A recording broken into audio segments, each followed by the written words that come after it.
TSPSC ద్వారా పేపర్లని leak చేయించి వారి తొత్తులకి వారి బంధువులకి ఉద్యోగాలు ఇప్పించడం కోసం నిరుద్యోగ యువతకి ఎలా బలిదానాలు తీసుకుందో ఆనాటి ప్రభుత్వం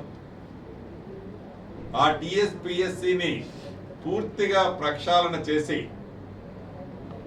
ఈరోజు పేద తమ్ముళ్ళకి నిరుద్యోగ యువతకి భరోసా కల్పించేలాంటి మంచి కార్యక్రమాలు చేయటం కోసం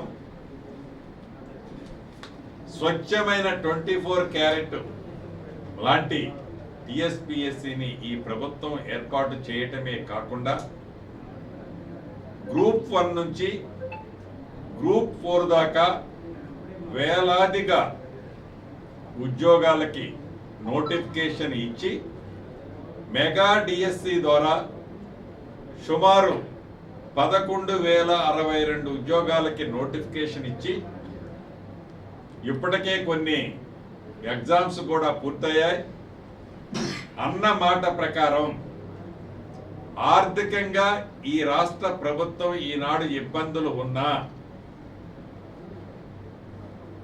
యువతకి ఉద్యోగాలు ఇచ్చే దాంట్లో ఒక్క అడుగు కూడా ఈ రాష్ట్ర ప్రభుత్వం వెనక వేయటానికి లేదు అనేది ఈ వేదిక ద్వారా తెలంగాణ రాష్ట్రంలో ఉన్న నిరుద్యోగ యువత యువకులకి మనస్ఫూర్తిగా రాష్ట్ర ప్రభుత్వ పక్షాన నా పక్షాన తెలియజేస్తున్నా.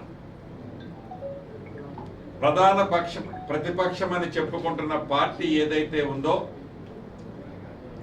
యువతని రెచ్చగొడుతూ మేము 10 ఏళ్ళు నిద్రపోయాం, 6 నెలల్లో ఆ ప్రభుత్వం అప్పుడే చేయలేకపోయింది అని రెచ్చగొట్టే భాషలో మానుకోవాలి అని ఈ వేదిక ద్వారా ఆ ప్రధాన ప్రతిపక్షం అని కలల కంటున్న వారికి కూడా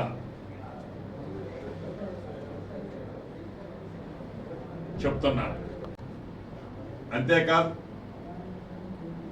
ఏదైతే ఎక్కడ లిఫ్ట్లు పెట్టినా ఎక్కడ లిఫ్ట్ల ద్వారా రైతులకు మేలు చేసే ఉద్దేశంతో నీళ్ళిస్తామని చెప్పిన ఆనాటి ప్రభుత్వం